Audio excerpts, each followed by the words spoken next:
कृष्ण को मक्खन चुराने वाले, बांसुरी बजाने वाले और राक्षसों से लड़ने वाले बालक के रूप में जानते हैं। लेकिन इन किंवदंतियों के पीछे कुछ ऐसे प्रसंग भी छिपे हैं जिन्हें बहुत कम लोग सुनते हैं। गोकुल की गलियों में कृष्ण की हंसी हर घर में गूंजती थी, लेकिन एक दिन कुछ अलग हुआ। एक नन्ही चिड़िया अपने घोंसले से गिर गई थी। उसका पंख टूटा हुआ था। सब बच्चे खेलने चले गए, पर कृष्ण वहीं ठहर गए। उन्होंने उस चिड़िया को अपनी हथेलियों में उठाया और धीमी आवाज में एक धुन गुनगुनाई। कई दिन तक वे उसे खाना खिलाते रहे, उसका ख्याल रखते रहे।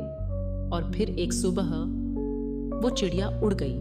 गांव वालों ने इसे चमत्कार कहा, लेकिन कृष्ण बस मुस्कुराए, मानो दया ही असली शक्ति हो। एक और प्रसंग है। जब गर्मी के दिनों में यमुना नदी सूख रही थी, एक वृद्धा भारी घड़े लेकर डगमगाती चली जा रही थी। कृष्ण, जो उस समय छोटे बालक ही थे, चुपचाप आगे बढ़े, उसके घड़े उठाए और उसके घर तक पहुंचा दिए। वृद्धा ने कांपते हाथों से आशीर्वाद दिया, लेकिन वह नहीं जानती थी कि यही बालक एक दिन संसार का रक्षक कहलाएगा।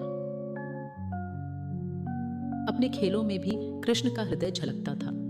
जब दोस्त मिठाई को लेकर झगड़ते तो कृष्ण अपनी हिस्सेदारी उन्हें दे देते ताकि सब खुश हो जाएं। जब बछड़े खो जाते तो कृष्ण तब तक ढूंढते रहते जब तक हर एक सुरक्षित घर वापस न आ जाए। उनके लिए हर जीवन महत्वपूर्ण था, बड़ा हो या छोटा।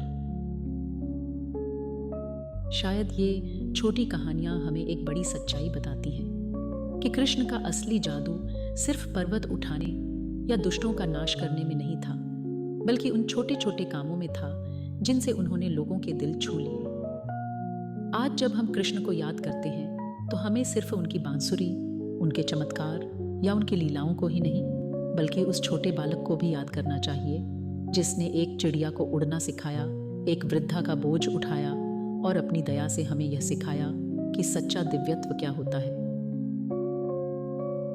अगर आपको यह कहानी अच्छी लगी हो तो कृपया हमारे चैनल को सब्सक्राइब करें और वीडियो को लाइक करना न भूलें।